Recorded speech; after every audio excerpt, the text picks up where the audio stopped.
প্রথমেই একটা স্টেনারের মধ্যে 2 কাপ ময়দা নিয়ে নিয়েছি, তাতে দিয়ে দিয়েছি 1 চামচ ইস্ট।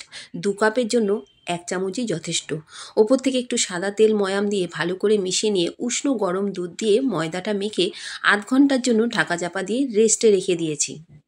ঘন্টা পরে এসে দেখি, দেখো এটা ফুলে ডাবল হয়ে গেছে। এটা যদি আর একটু বেশি টাইম রাখতাম আরও বেশি ফুলতো। তারপর আমি এখান থেকে লেচি কেটে আবারও ঢাকা দিয়ে দিয়েছি। এবার একটা একটা করে বেলে নেব। প্রথমে রুটির মতো একটা গুঁড়ো আটা দিয়ে বেলে নিয়েছি, এই রকম মোটা একটু বেলতে হবে। তারপর গরম তাবার মধ্যে দিয়ে দিলাম, দিয়ে এপিট ওপিট করে লাল লাল করে সেঁকে নিলাম। কি সুন্দর ফুলছে দেখো। তো নান রুটিটা একদম রেডি হয়ে গেছে এখানে। এবার আরেকটা রুটি বেলে তার ওপর কালো জিরে ধনেপাতা দিয়ে একটু বেলুনি দিয়ে সেট করে দিলাম। এবার তাবার মধ্যে মাখন ব্রাশ করে দিয়ে ওই রুটিটাও দিয়ে দিলাম, ওলট পালট করে লাল লাল করে ভেজে নিলাম। তো রেডি হয়ে গেছে বাটার নান। দেখো দেখতে কত ভালো লাগছে। এবার নানপুরি করার জন্য একটা মোটা করে লুচির মতো বেলে নিলাম, ওটা তেলের মধ্যে ভেজে নিলাম। তো হয়ে গেছে নানপুরি।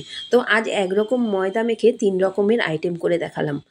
তো এবার তোমরা চিকেন কষা, চানা মশলা, ছোলার ডাল, আলুর দম যা খুশি দিয়ে পরিবেশন করতে পারো। আমি তো পনির দিয়ে পরিবেশন করেছিলাম। ভিডিওটা ভালো লাগলে লাইক করে দিও। টাটা।